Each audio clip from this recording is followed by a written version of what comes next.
그레이스라는 제목을 가지고 우리 하나님의 말씀을 살펴보겠습니다. 우리 계속 요한복음 살펴보고 있죠. 우리 요한복음에 계속 이제 제가 1장 이쪽 부분만 조금 자세히 하고요. 그 뒤에는 이렇게 쭉쭉쭉 빠르게 넘어갈 거니까 언제 끝나나 이러지 말고 잘 듣길 바랍니다. 우리 1장 14절 한번 읽어볼까요? 저번 시간에 했던 1장 14절 시작. 말씀이 육신이 되어 우리 가운데 거하심에 우리가 그의 영광을 보니 아버지의 독생자의 영광이요 은혜와 진리가 충만하더라. 우리 저번 시간에 배웠죠? 말씀이 육신이 되었어요. 누가요? 우리 예수님께서 말씀이신 예수님이 육신이 되어서 우리 가운데 뭐 했다고요? 거하심에. 우리 거하심에가 거하다 어바이드 해서 꼭 있다 살다 이렇게 우리 한국말은 번역을 했고 영어도 번역을 했지만 실제로 우리 조금 더 자세히 번역한다면 스케누, 헬라어로 스케누인데 이것은 어떻게 번역한다고 했죠? 인 캠프, 장막을 치다 라는 거예요. 그러니까 다시 말하지만 예수님이 성전이고 믿습니까? 우리 가운데 거하셨다라는 것은 성전이 되신 예수님께서 우리 가운데 거하시고 아멘입니다. 또 성막이신 예수님, 성전이신 예수님. 그래서 성전과 성막이 출애굽과 솔로몬의 그 성전이 했을 때 뭐가 가득했어요? 영광이 가득했다라고 하는 것처럼 우리 예수님이 우리 가운데 거하자 우리 그 예수님의 영광을 우리가 볼 수 있었다라고 하면서 가장 중요한 우리 창세기 야곱에서 나오는 나다나엘의 맞죠? 나다나엘의 그 동에서 야곱의 사닥다리 환상을 보게 됐다. 그래서 이 사다리의 가 하는 가장 중요한 역할은 뭐라고 했습니까? 하나님과 사람 관계를 연결해 주는 거 맞죠? 자, 그런데 예수님께서 사닥다리의 역할을 하시고 예수님께서 성전의 역할을 하시고 예수님께서 예배의 본 모습 하나님을 만나게 하는 길은 오직 누구다? 우리 예수님밖에 없다라고 하면서 저번 시간에 우리가 살펴봤어요. 그래서 길이요 진리요 생명이신 우리 예수님 우리가 믿어야 되면 그 믿음으로 말미암아 우리는 하나님과 연결되는 것이라고 우리가 요한복음을 통해서 또 우리 나다나엘의 이 1장 마지막 절에 이런 모습을 통해서 우리가 한번 살펴봤습니다. 아시겠죠? 그래서 창세기에서 굉장히 야곱이 하나님을 처음 만났을 때 장면 또 요한도 마찬가지인데 뭔가 누군가 처음 만났던 장면이 굉장히 중요해요. 여러분도 그러시기 바랍니다. 아무튼 그래서 우리가 이제 이어서 갈 부분인데 2장으로 넘어가진 않고 제가 건너뛴 부분이 있어요. 그게 오늘 본문인데 그랬죠? 우리가 뭐였죠? 저저번 시간에 18절까지 했고요. 그 다음에 저번에 나다나엘에서 이 중간 부분이 좀 비었어요. 그래서 이 중간 부분을 다시 살펴본 다음에 또 2장으로 넘어가 보도록 하겠습니다. 자, 그래서 1장 19절 한번 읽어볼까요? 시작! 유대인들이 예루살렘에서 제사장들과 레위인들을 요한에게 보내어 내가 누구냐 물을 때 요한의 증언이 이러하여. 그러니까 유대인들이 예루살렘에서 제사장들과 그렇죠? 레위인들을 누구에게 보낸다? 요한. 이 요한은 누구예요? 사도 요한이에요? 세례 요한이에요? 세례 요한에게 보내어서 당신이 누굽니까? 라고 물어보는 거예요. 왜 이렇게 물어봤을까요? 누군지 아리까리 하니까 물어보지 않겠어요? 정확히 알았으면 안 물어봤겠죠? 맞죠? 정확히 이 사람이 누구지 도대체? 이게 뭐 하는 사람이지? 메뚜기 쳐먹고 광야에서 막 이러다 보니까 누구냐라고 물을 때 그러니까 유대인들이 예루살렘에서 요한에게 보내는데 도대체 요한이 누군가, 이 세례 요한이 누군가, 이 궁금증 때문에 도대체 세례 요한 당신은 스스로 네가 누구라고 정의하는가, 누구라고 생각하는가, 그것을 알기 위해 사람들을 보냈다는 뜻이죠. 맞죠? 네, 이런 이유는요, 아까도 말했지만 이 시대, 이 사람들 가운데 세례 요한에 대한 소문이 있었기 때문이에요. 저번 시간에도 잠깐 설명했는데 그것은 뭐냐면 세례 요한이 우리가 기다리는 그리스도다라는 소문이에요. 헛소문이죠? 헛소문 아니에요? 헛소문 아니에요?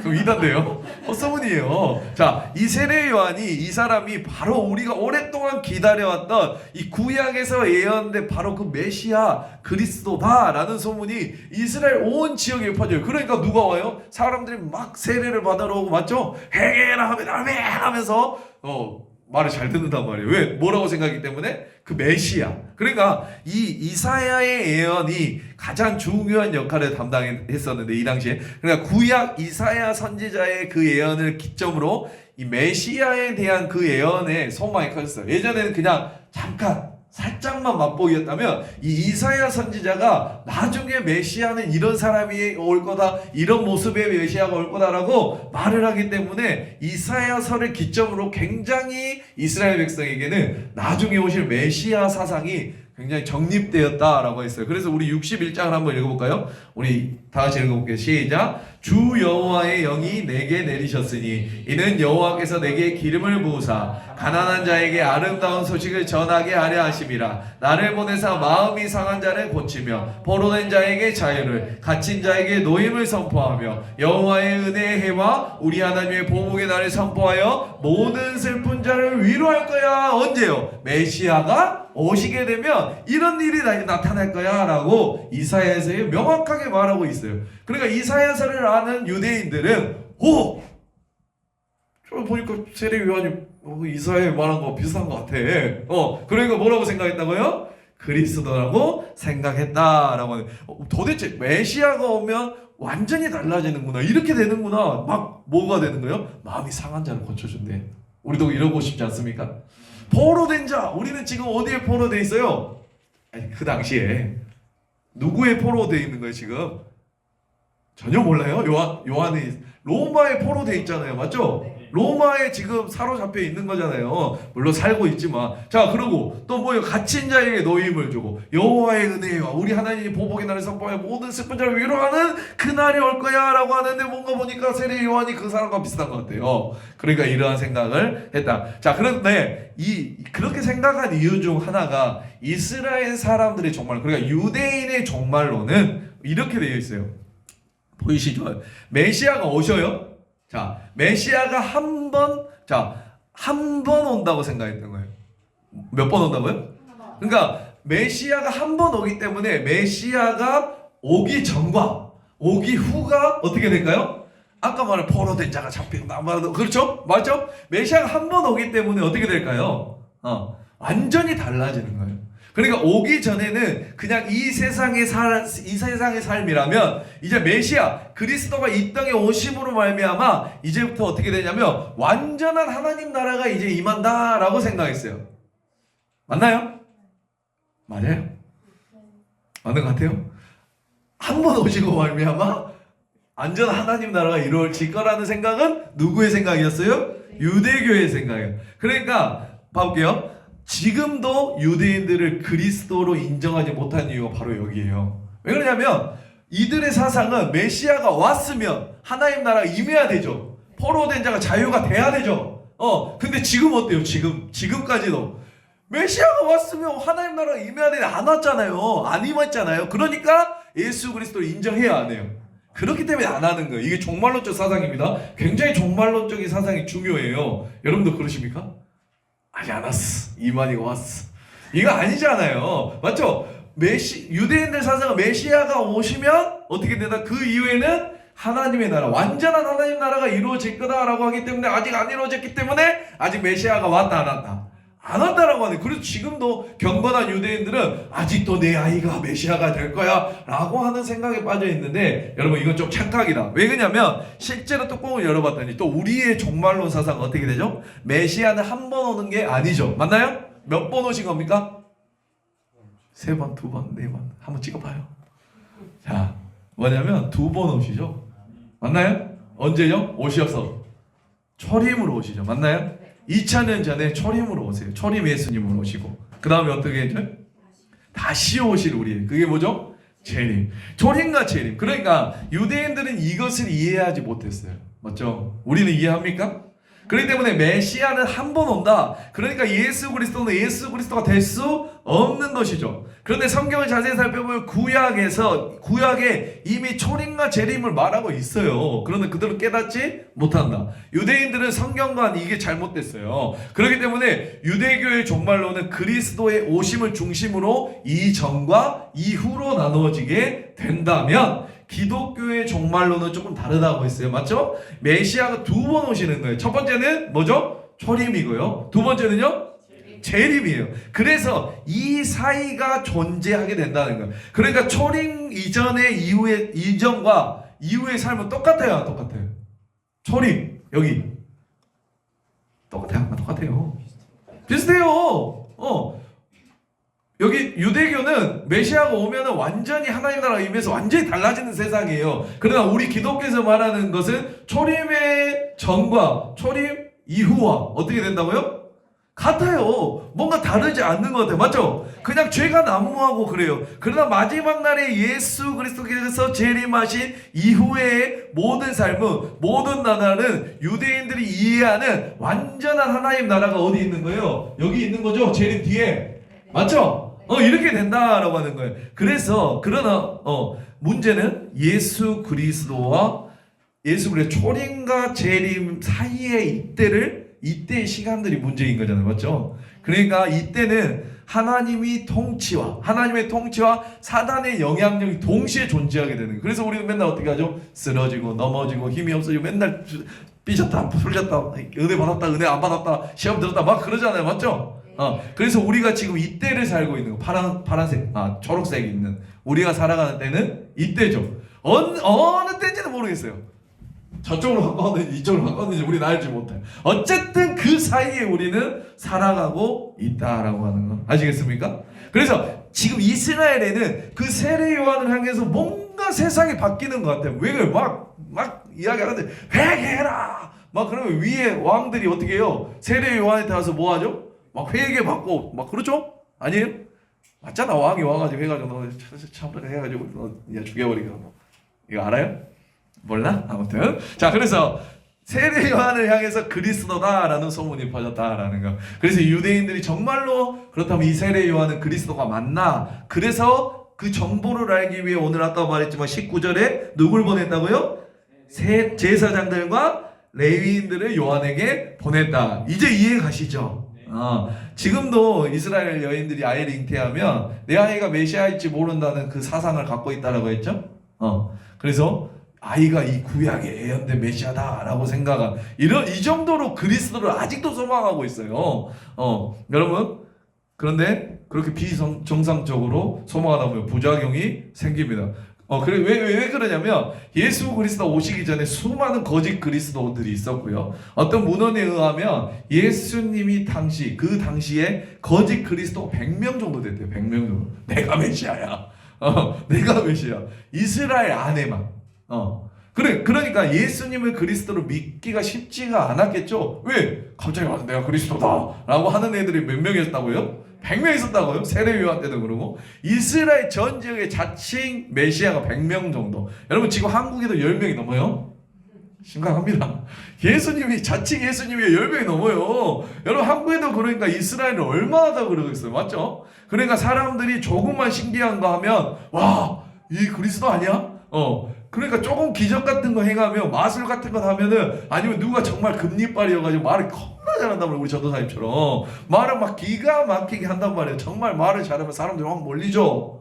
와, 이 사람이 정말 그리스도다. 돈 갖다 바치고 뭐 갖다 바치고. 그러면 조금 지나면 알죠. 이 사람이 그리스도가 아니구나. 그럼 또 실망해요. 근데 웬걸요? 또 속아요. 그래서 계속 반복되는 거.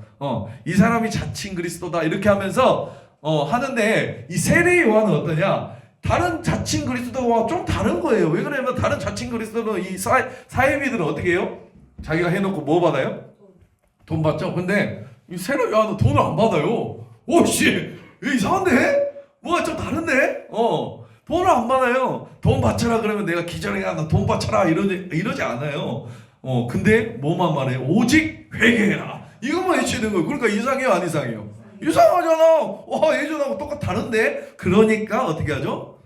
막 몇 독이 퍼먹으면서 그러니까 맞는 것 같아요. 뭔가 도덕적으로 달라요. 교리도 건전해요. 그래서 따라가 봤어요. 근데 정말 그래요. 요단강에서 세례를 해주고 자기 돈을 전혀 받지 않아 계속 세례만 주는 거예요. 세례만 주고 드디어 그래서 사람을 보낸다. 보낼 때 어떤 사람들이 기대가 있었을 것 같죠? 아 진짜 이 사람이 뭐였으면 좋겠다? 그리스도였으면 좋겠다. 이제 드디어 우리가 기다리던 그리스도가 바로 이 세례 요한이면 좋겠다. 그런 것에 대한 생각과 희망을 가지고 갔겠죠. 맞죠? 그러니까 어떻게 보면요. 세례 요한의 입장에서 잘 생각해 보세요. 자, 이런 상황들. 막 자기를 그리스도라고 칭할 수 있는 그런 상황들. 왠지 그런 것 같아요. 그러니까 세례 요한의 입장에서 보면요. 이때는 세례 요한의 인생에 있어서 가장 위기의 순간이에요. 그럼 상상해 보세요. 누가 왔어요? 세례 요한에게 질문하죠. 당신 누구십니까? 당신 혹시 그리스도 아닙니까? 그때 세례 요한이요. 대답 안 하면 돼요. 아 됐어요. 그런 거 그러세요. 당신 그리스도 아니에요? 아 됐어요. 뭐 그런 거 물어보세요. 그러면 돼요. 제 말 이해가시죠? 그러면 한몫 잡는 거예요. 맞죠? 한미쳐 건지는 거예요. 아 어디서 들으셨어요? 아 참, 아이 그렇게 말하지. 막 이 정도만 하면 되는 거예요. 제자를 그냥 벌벌이면 되는 거예요. 그냥 대충 넘어가도 이 상황이 내가 이용할 수 있는 상황이에요, 아니에요? 세례 요한 입장에 맞죠? 띄워주니까 너 그리스도 아니야 다 띄워주니까 내가 말하지도 않았는데. 그러니까 잘 보세요.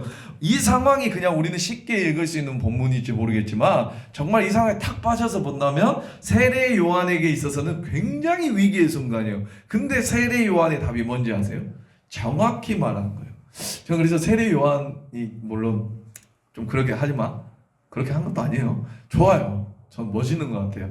여러분들 이런 모습 닮아가시기 바랍니다. 그래서 20절을 너무 좋아요. 20절 한번 20절 읽어볼까요? 시작. 요한이 드러내어 말하고 숨기지 아니하니 드러내어 하는 말이 뭐가요? 나는 그리스도가 아니야 라고 말해요. 요한이 드러내어 말하고 숨기지 아니하였다 라고 말을 해요. 그러니까 아무 말 안 할 수 있어요. 당신 그리스도죠? 이럴 수 있는데 어떻게 했다고요? 드러내어 말하고 숨기지 아니했다라고 말해요. 믿습니까?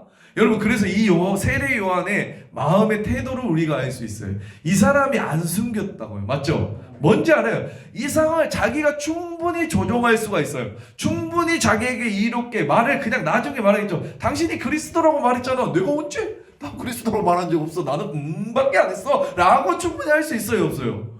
빠져나갈 수 있어요. 니네가 따라와 놓고 나한테 왜 그러냐 라고 말할 수 있어요. 자기는 빠져나갈 수 있다고요. 그런데 세례 요한은 드러내어 말했어요. 숨기지 아니하였어요. 아멘입니다. 여러분 그리스도인이라면 이런 정신을 가지시기 바랍니다. 분명히 말해요. 나는 그리스도가 아니다. 나는 그리스도가 아니다. 진짜 너무 멋있지 않나요? 아멘. 너무너무 이 장면 정말 성경에서 제일 멋진 장면 하면 당연히 십자가죠. 맞죠? 죽는 거 진짜 멋있죠. 근데 전 이 장면도 꼽고 싶은 거예요. 나 그리스도 아니다. 여러분들 이런 모습 닮아가기 바랍니다. 여러분 상상해보세요. 제가 창세기 할 때도 말했고 여러 번 말했는데 여러분 에덴 동산이 왜 깨졌는지 아세요? 사단이 하와에게 어떻게 유혹했는지 아세요?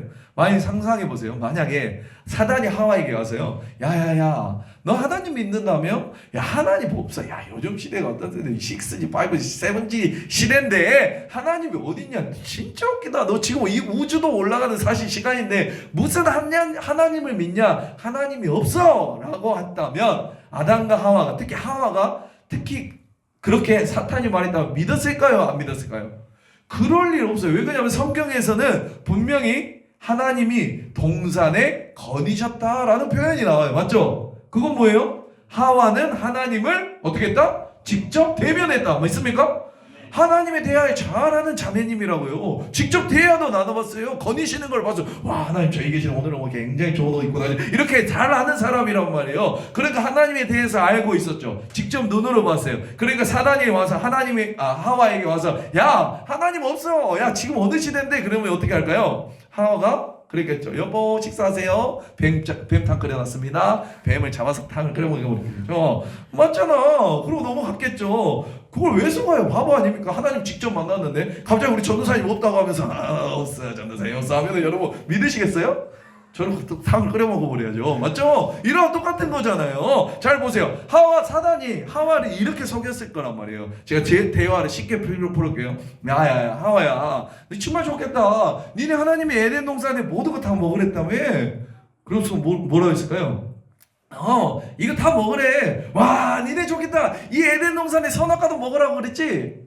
저기 있는 동산 중앙에 있는 것도 먹으라 그랬지. 와 나 너무 먹고 싶은데. 아니야 다른 거 다 먹어도 되는데 배야만 잘 들어. 너 저거 동산 중앙에 있는 것도 먹지 말래. 하나님이 그러셨어. 야 아니야 내가 들었어. 진짜 저거야. 저거 먹어야 된다고. 야 나도 저거 먹고 싶으면 너 좋겠다. 너 저거 먹을 수 있고. 하와가 뭐라 했어요? 아니라니까. 동산에 실과는 다 먹어도 되는데 저 선악과만은 먹지 말라 그러셨어. 뱀이 잘 들었어야지. 그게 아닐 거라고. 왜냐하면 저게 선악과가 진짜 저걸 먹으면 어떻게 된다고 말했죠? 누구처럼 된다고 말했죠? 하나님처럼 될 거야 라고 말했단 말이야. 저걸 먹어야 하나님처럼 된다. 이 바보야. 왜 저것만 못 먹게 할 리가 있냐. 이렇게 많은 것도 다 먹으랬는데 왜 저것만 못 먹게 하게 해. 하나님 되게 하는 거예요. 되는 거야. 너가 저거 먹으면 저게 진짜인데 저거 먹으면 하나님처럼 될까 봐 못 먹게 한 거야 라고 하니 하와가 넘어간 거예요. 맞나요? 하나님처럼 된다는 말에. 여러분 그러면 왜 에덴 동산이 깨진 거예요? 어떨 때 에덴 동산이 깨진 거예요? 하나님과 관계가 깨진 거예요? 어떨 때? 누구처럼 되고 싶을 때? 내가 하나님처럼 되고 싶을 때 관계가 깨지는 거예요. 믿습니까? 사람이 하나님 되려고 하면 항상 깨지는 거예요. 여러분 가정이 있으신 분 여기도 이제 몇 분이 계시는데 가정이 있죠. 7년밖에 되지 않아서 신혼부부예요. 아닙니까? 자 근데 여러분 제가 깨달은 게 뭐냐면 저도 얘가 3명이죠. 항상 아버지나 어머니가 특히 우리 이제 아이를 낳을 분이 있는데 그 가정의 아버지가 하나님 되려고 하면요. 그 가정에 반드시 문제가 생기더라라고 말해주고 싶어요. 그러니까 난 하나님이 아니다라는 걸 인정해야 되는 거예요. 나는 내 자녀에 대해서 하나님이 아니다. 내 자녀의 주인은 내가 아니다. 내 자녀의 주인 누구다? 하나님이다. 이 자녀를 마음대로 할 권한이 없다라고 인정해야 된다라는 거예요. 그때 에덴 동산이 회복될 줄 믿습니다. 에덴 동산이 깨어진 이유는 다시 말하지만 하나님처럼 되고 싶었기 때문에 깨어진 거예요. 여러분 세례 요한이 이걸 이겼다고요. 그걸 이겼어요. 내가 하나님처럼 될 수 있었어요. 맞죠? 그리스도처럼 될 수 있었어요. 그런데 세례 요한은 그걸 어떻게 했다고요? 드러내어 말하고 숨기지 아니하였다. 아멘입니다. 나는 그리스도가 아니다. 그렇게 했다고요. 아주 유명한 신학자의 말이 있는데 혹시 이거 기억하면 좋을 것 같아요. 영어로 Let God be God 이런 말을 했어요. 뭐죠? 하나님을 하나님 되게 하시라라는 뜻이에요. 여러분 그 말을 어디서 했는지 아십니까? 이 신학자가 썼을 때 감옥에서 말합니다. 감옥에서. 그 사람이 이 신학자가 하나님으로 하여금 하나님 되게 해라. 믿습니까? 하나님으로 하여금 하나님 되게 하라. 우리의 사상도 그런 사상이 되길 바랍니다. 하나님으로 하여금 내가 하나님 되려고 하지 말고 하나님으로 하여금 하나님의 온전한 자리에 있게 하는 것, 그게 굉장히 중요하다라는 거예요. 믿습니까? 여러분 우리가 그걸 새겨야 돼요. 내 삶에서도 하나님을 하나님 되게 하는 것이 굉장히 중요합니다. 하나님, 이 삶의 하나님은 내가 아닙니다. 내가 주인이 아닙니다. 주인은 누구예요? 하나님이십니다. 당신이 주인입니다. 당신이 내 삶의 왕입니다. 그걸 인정하는 게 굉장히 중요해요. 그러니까 세례 요한이 거기에 빠지지 않았다는 뜻이 아멘입니다. 그래서 이렇게 말해요. 자기를 어떻게 말하냐면 이거 굉장히 중요해요. 자, 23절 한번 봐볼까요? 다 같이 우리 23절 한번 읽어볼까요? 시작. 이르되 나는 선지자 이사야의 말과 같이 주의 길을 곱게 하라고 광야에서 외치는 자의 소리로다 하니라. 아멘. 이르되 나는 이렇게 되어 있죠. 그 다음에 우리 성경에 쓸 수 있으면 한번 가로 한번 쳐볼래요? 선지자 앞에 가로 쳐볼까요? 선지자 이사야의 말과 같이 주에게를 곱게 하라고 강에 외치는 자의 예 뒤에 가로닫기. 자, 이거는 형용사예요, 형용사. 그래서 형용사란 뭐다? 나는 예쁘다. 그쵸? 나는 예쁘다. 나는 멋지다 라고 했을 때 나는 너무너무 캡션 울트라 짱짱짱짱 예쁘다 라고 말할 수 있죠. 근데 그 울트라 캡션 짱짱짱짱을 빼고도 나는 예쁘다가 되죠. 자, 그러면 앞 가운데 형용사를 빼고 우리 한번 읽어볼까요? 읽어볼 수 있나요? 다시 23절 시작. 이르되 나는 소리로다 라는 거예요. 뭐라고요? 소리래요. 그러니까 나는 뭐라는 거예요? 소리다. 네. 나는 소리다. 여러분, 소리는 형체가 없습니다. 맞나요? 한번 말하고 사라지는 거예요. 그 방향을 제시하는 건 소리예요.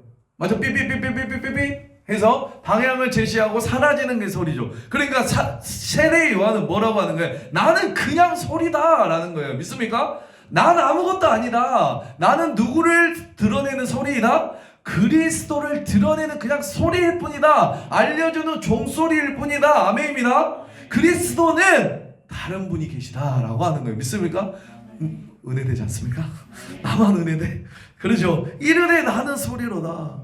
그러니까 봐볼게요. 세례 요한이 지켜야 할 선을 정확히 지켰다고요. 저는 이 부분을 읽을 때 제가 저번에도 예화의 때 사용되었던 그 부산의 한의원 혹시 한의원 한의사 장로님 한번 기억나십니까?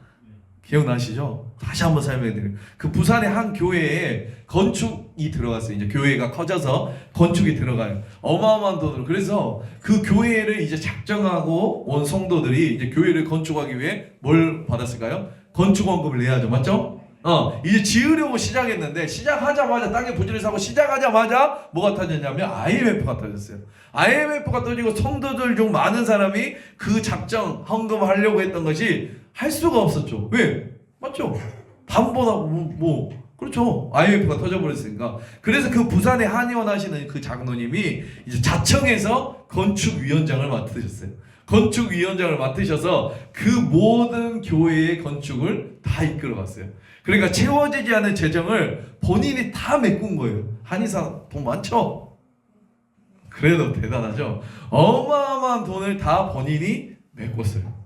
그래서 시간이 오래 걸렸지만 그래서 빚 없이 이제 드디어 이제 봉헌 예배당을 봉헌 예배를 드리는 날이 되었어요. 근데 모든 성도들이 그 전부터 그러는 거예요. 사실 이게 다 장로님이셨다. 너 아니? 우리 장로님이 뭐해서? 재정 장로님에서 건축 장로님에서 이거 다 교회 지었다. 그러니까 이 작은 본당, 우리처럼 말하면 지금 본당 말고 좀 작은 믿음실, 소망실 있죠? 그런 거 하나 우리 장로님 이름을 따자. 그래서 이 본당 이름 아무개 장로님 홀 이렇게 하자. 그래서 우리가 이 장로님을 기리자.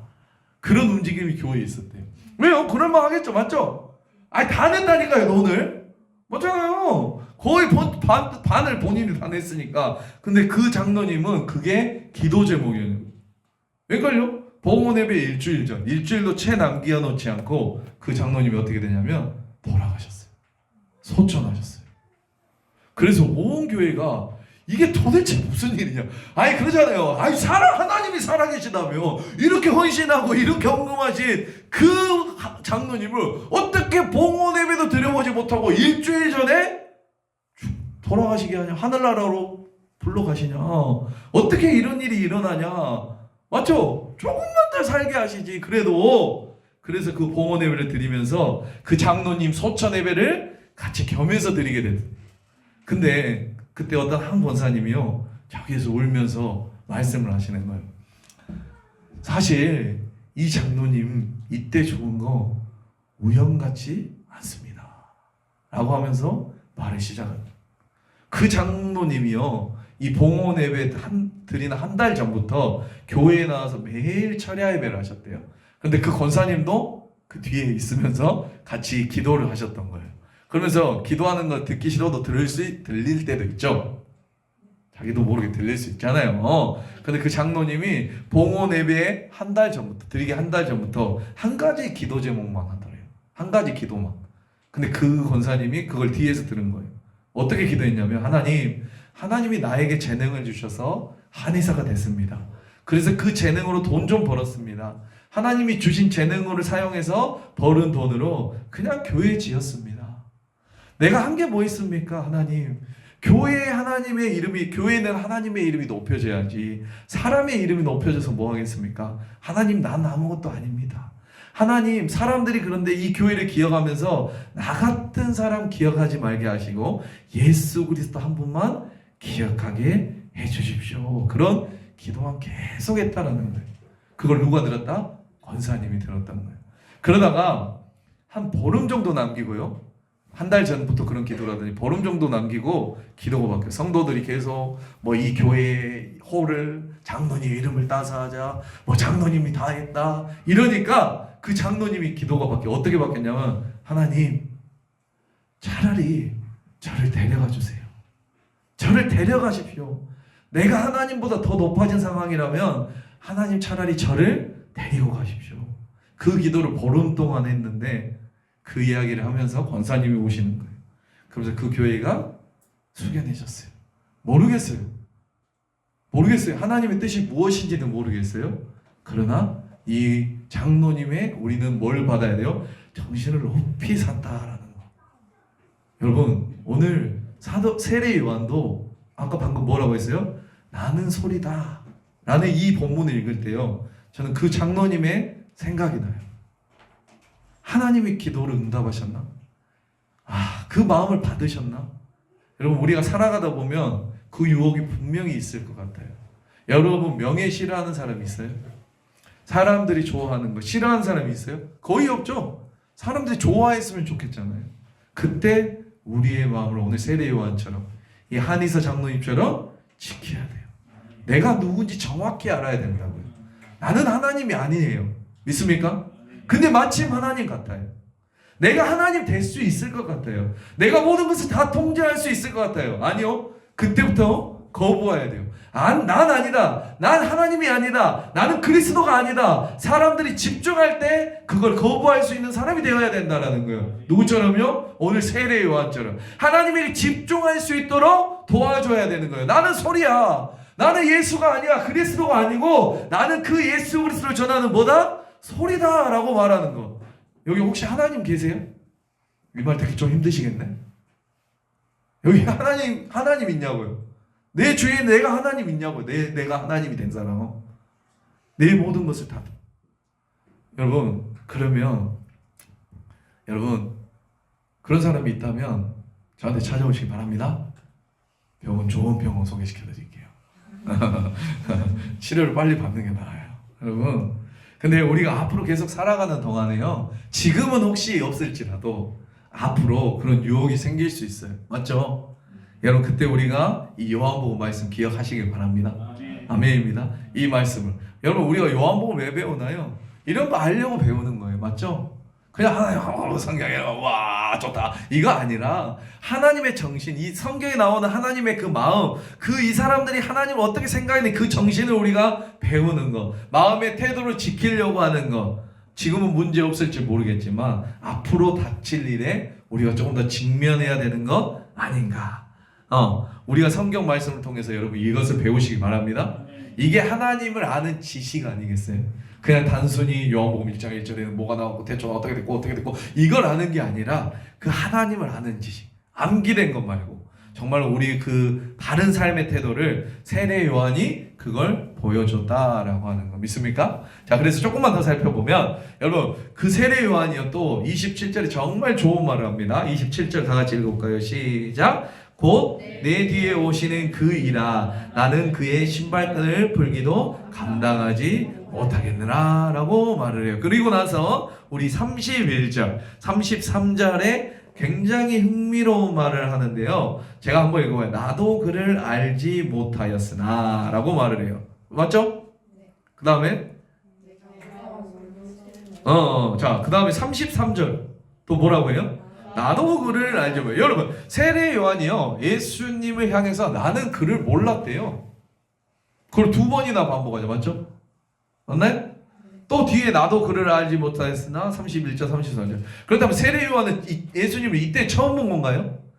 혹시 누가복음 읽으신 본 적 있죠? 누가복음 읽으셨다면 세례 요한과 예수님의 관계는 무슨 관계예요? 사촌 관계죠. 맞죠? 맞나요? 그러니까 예수님과 세례 요한은 사촌지간이에요. 여러분 사촌지간과 안 친합니까? 물론 멀리 떨어져 있을 수 있어요. 그래도 어렸을 때 왕래를 한 번도 안 했다. 그거는 거짓말이에요. 왜 그러냐면 마리아가 엘리사벳을 찾아가잖아요. 6개월 배 안에 있는 세례 요한이 잉태했을 때 맞죠? 맞죠? 그래서 엘리사벳이 별로 안 친하면 찾아갈 일이 없잖아요. 엘리사벳이 세례 요한을 잉태한 것을 알았잖아요. 그러니까 세례 요한과 예수님은 아는 사이에 모르는 사이예요? 그러면 이걸 어떻게 푸는 거예요? 응? 나도 그를 알지 못하였으나 라는 것이라고. 분명히 만났는데. 그러니까 이 말은 어떻게 될까요? 나도 예수를 알았지만 그 예수가 그리스도인지를 몰랐다라고 해석하는 게 맞아요. 그러니까 인간적으로 아시겠어요? 아시겠죠? 인간적인 예수는 알았지만 이 예수가 내 사촌 동생이 뭔지도 몰랐다? 예수 그리스도인지는 몰랐다라는 거 맞죠? 맞잖아. 왜냐면 봐볼게요. 어떻게 알았냐면요. 자, 31절. 자, 31절부터 다시 한번 읽어볼까요? 나도 그를 알지 못하였으나 내가 물로 세례를 베푸는 것을 그를 이스라엘에 나타내려 하며 요한이 또 증거하여 이르되 내가 보면 성령이 비둘기같이 하늘로부터 내려와서 그의 위에 나도 그를 알지 못하였으나 나를 보내어 물로 세례를 베풀라 하신 그이가 나에게 말씀하시되 성령이 내려서 누구 위에든지 머물거든 그것을 보거든 그가 곧 성령의 세례를 베푸는 일인 줄 아시라 라고. 그러니까 봐볼게요. 세례 요한이 예수님을 알았어요. 인간적으로 사촌인가 알았죠? 그렇죠? 그런데 성령님이 세례 요한을 부르셨어요. 야야야 불러서 뭐라고 하냐면 야 세례 요한아 네가 세례를 주는데 누구든지 어떤 사람을 세례를 줬는데 네가 세례를 베풀 때 네가 사역을 하는 순간에 성령이 비둘기처럼 내어서 그 위에 머무는 사람이 있다? 라고 하면 그게 누구다라는 거예요? 바로 그게 예수야 그리스도야 라고 이미 성령님이 알려주셨어요. 맞죠? 맞나요? 그 위에 세례를 말씀하자 이렇게 말하는 거예요. 자 그걸 미리 말씀해요. 근데 세례 요한이 세례를 열심히 했겠죠. 왜? 나는 그런 소리를 들었으니까. 왜 세례를 열심히 했을까? 도움도 안 받고 그리스도를 빨리 찾아야 되잖아. 맞죠? 미안하다. 야 니냐? 했는데 아무 일도 없어. 또 니냐? 했는데 아무 일도 없어. 니냐? 했는데 아무 일도 없어. 자 그러다가 유심히 봤겠죠? 맞죠? 그 환상이 보이는가? 성령이 비둘기처럼 내리는가? 막 누구의 몸을 막 이렇게 하는데 봤더니 어느 날 그 일이 벌어지죠. 성령이 비둘기처럼 오더니 어느 남자 머리 위에 머물러요. 봤더니 깜짝 놀래요. 누구예요? 자기가 아는 사촌 동생 예수예요. 자기 사촌. 여러분 그때 세례 요한이 얼마나 놀랐겠습니까? 맞죠? 그러니까 세례 요한에게 있어서요 정말 생명부지의 사람, 처음 보는 사람을 그리스도로 인정하는 것은 오히려 쉬워요. 맞나요? 근데 어렸을 때부터 같이 지냈다니까요. 같이 소꿉놀이 했어요. 저 예솔이랑 이혜리 이것처럼 소꿉놀이 했어요. 그런데 그분이 누구다? 그리스도였다니. 이분이 메시아였다니. 그러니까 어쩌면 세례 요한에게는 예수님을 그리스도로 인정하는 것이 쉬웠을까요? 어려웠을까요? 어려웠어요. 예수님이 나사렛에서는 예수님을 믿지 못한 사람이 너무나 많다라고 했죠. 맞죠? 그래서 그곳에는 예수님이 능력을 일으켰어요? 못 일으켰어요? 왜요? 저 옛날에 코 올리고 기저귀 차고 있었던 예수가 무슨 그리스도야? 라고 했죠. 그러나 세례 요한도 알았어요? 몰랐어요? 그런 예수님을 알았어요. 같이 소꿉놀이 했다니까? 같이 깨먹고 놀았다니까요? 근데 갑자기 그분이 누구나? 예수님이래요. 인정하는 거 얼마나 어려웠을까요? 맞나요? 그러나 하나님께서 하신 말씀에 대한 신뢰가 있었다고요. 아멘입니다. 그래, 하나님이 나에게 말씀하셨지. 누구든지 성령이 그 위에 머무는 것을 보거든 그 사람이 그리스도인인데 예수가 머물렀네? 그러면 이분이 그리스도가 맞지. 믿습니까?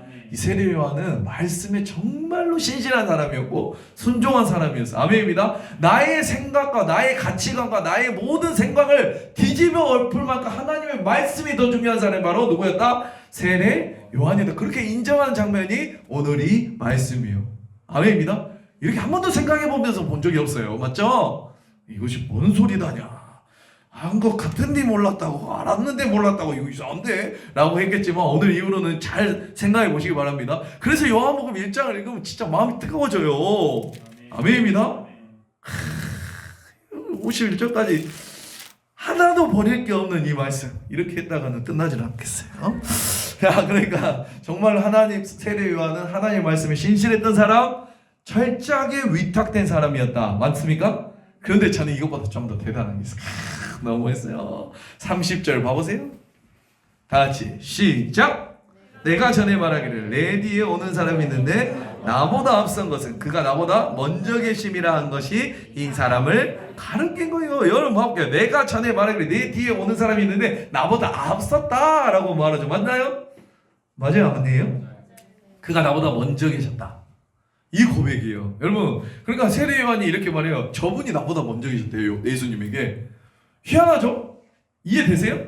말씀 그대로. 자, 세례 요한과 예수님 중에 누가 먼저 태어나요? 세례 요한이 먼저 때 6개월 먼저 때려요. 육신의 생일이, 그러니까 형이에요. 형님이에요. 형님 아니고 형이에요. 세례 요한이 빨라요. 누가복음 1장 보면 몇 개월 빠르다고? 6개월 빨라요. 그걸 세례 요한이 몰랐을 리 없어요. 엘리사벳 어머니의 사촌인 마리아의 아들이라는 걸 알았다고요. 그리고 그 예수는 나보다 6개월 뒤에 태어났다고. 내 동생이죠. 근데 그 세례 요한이 예수 그리스도를 향해서 뭐라고 해요? 저분이 나보다 먼저 계셨다. 아멘입니다. 태초에 말씀이 계실 때부터 있었다. 아멘. 그 확신 가운데, 그러니까 우리가 알 수 있어요. 정말로 세례 요한은 예수님을 그리스도로 인정하고 있었구나. 아멘입니다. 이 믿음이 정말 참된 것이구나, 우리가 알 수 있어요. 그러니까 이 고백을 할 수 있죠. 그러니까 이 세례 요한의 예수님을 향한 고백은 그냥 초쭉이 아니었어요.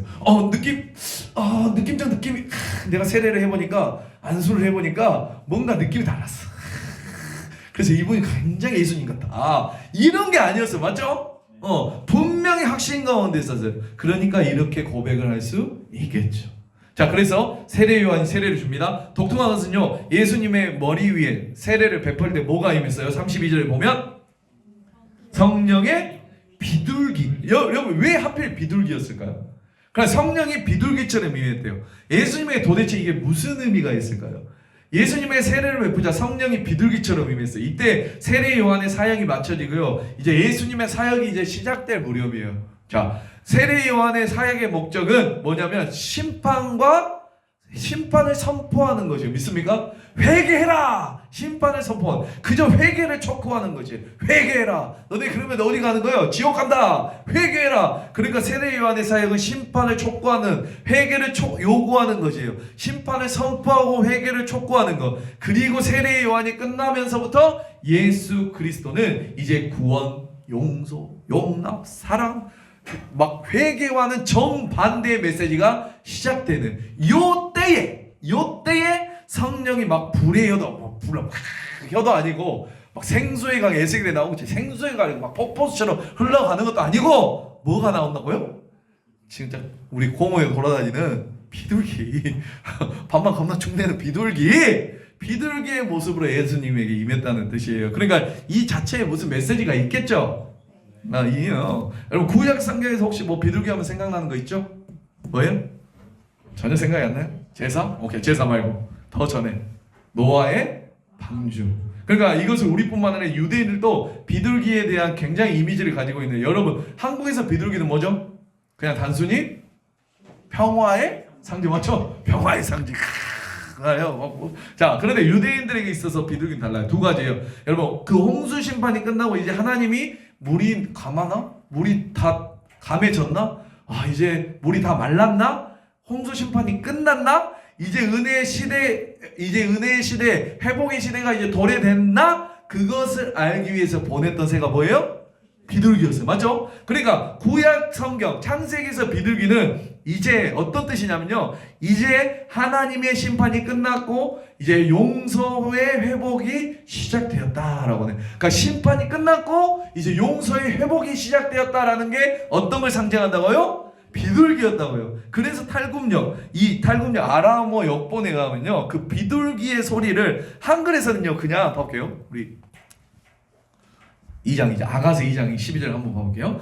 다 같이 시작. 지면에는 꽃이 피고 새가 노래할 때에 이르는데 갑자기 비둘기의 소리가 우리 땅에 들고 뭐 갑자기 비둘기 구구구구 이거예요? 아니잖아. 그 한글 성경에 그냥 비둘기의 소리로 번역했어요. 그러나 히브리어 번역본 이 탈국력 이 원어에서 보면요, 아가서에 나오는 이 비둘기의 소리를 어떻게 말을 하고 있냐면 구원의 소리로 말하고 있어요.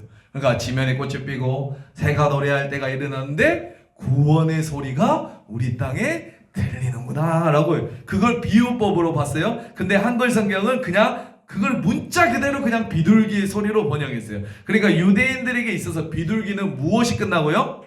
심판이 끝나고 무엇이 시작된다는 거예요? 회복이 시작되었다라는 뜻이에요. 아시겠죠? 이 비둘기는 심판이 끝나고 회복이 시작되었다. 그러니까 예수 그리스도에게 비둘기를 통해서 임한 것은 무슨 뜻이에요?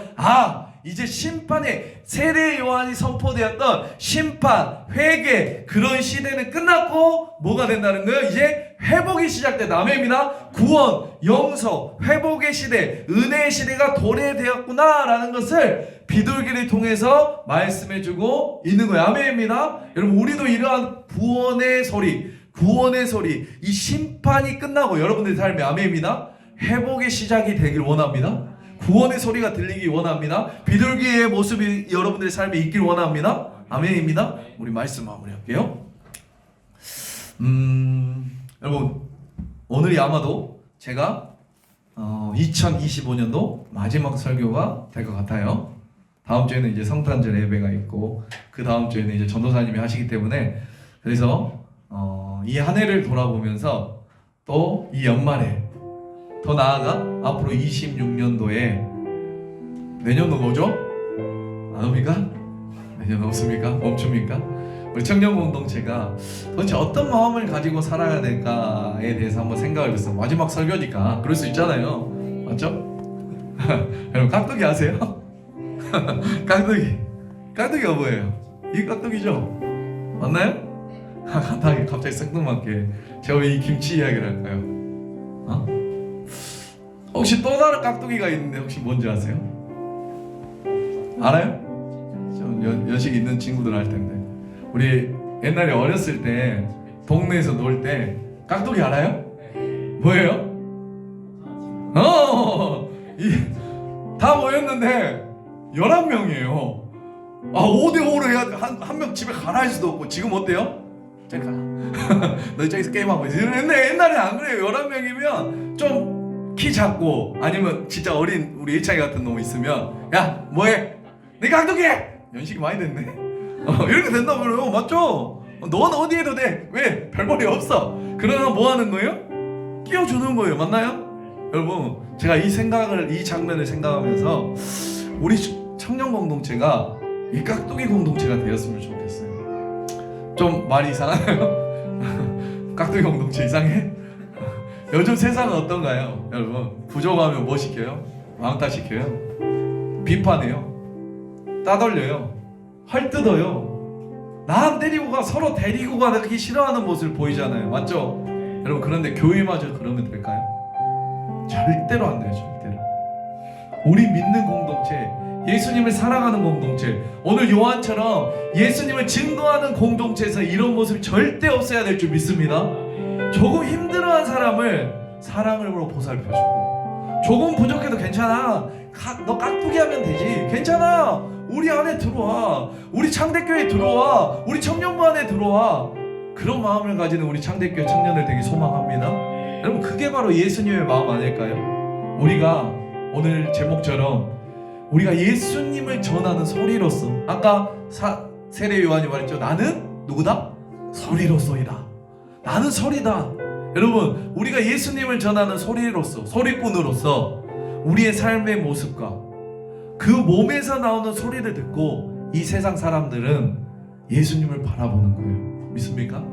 단순히 우리끼리 여러분 다음 주에 성당 축하 공연하는데 하고 하는 물론 좋아요. 물론 중요하지만 우리가 몸소 우리 창대교회 청년 공동체뿐만이라도 예수님의 소리로 이 연말에 이 성탄절에 새해에 깍두기의 모습, 누군가를 받아들일 수 있는 모습, 그걸로 말미암아 예수님을 전하며 그 예수님의 소리를 흘려보내며, 그렇다면 우리 예수님이 얼마나 기뻐할까요? 여러분, 우리 청년 공동체가 이 추운 연말에 따뜻한 예수님의 사랑으로 세상 사람들과 다른 깍두기 공동체의 모습 되게 소망합니다. 우리 2026년에는요 더욱더 우리가 세상의 연약한 자들, 또한 힘들어하는 자들, 또한 예수님을 모르고 살아가는 그 공동체에게 예수님을 전하는, 오늘 제목처럼 보이스, 소리로서 살아가기 소망합니다. 여러분, 그러기 위해서는요 먼저 우리가 하나님의 보이스를 들어야 돼요. 내가 하나님의 소리를 듣지도 못하는데 누구의 소리를 전합니까? 우리가 하나님의 음성을 들어야 돼요. 믿습니까? 내가 그 하나님의 음성을 먼저 듣고 그 사랑받은 은혜를 내가 사람들에게 흘려보낼 때, 그게 진정한 우리 오늘 말한 깍두기 공동체 될 줄 믿습니다. 이 세상에 흘려보내야 돼요. 다가오는 2026년에 여러분 더욱더 나의 신앙이 성장하면서 그 믿음과 신앙을 이 세상에 예수님의 소리를 전하며 살아가는 저와 여러분 되시길 소망합니다. 연말 되시길 바랍니다. 그래서 풍성한 연말, 또 이 다가오는 2026년에 이러한 소망을 가지며 여러분 살아가기 주님의 이름으로 축복합니다.